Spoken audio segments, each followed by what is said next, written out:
Anak, maghugas ka nga dyan.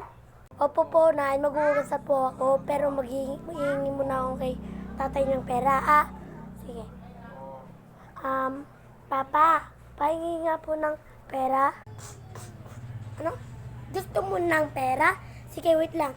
Ilan ba yung gusto mo? Madaming pa naman akong pera dito. May 500, 1,000, gano'n. Po, yung 500 na lang po na. Ano yung pera mo, anak ko? Ingatan mo to baka mawala.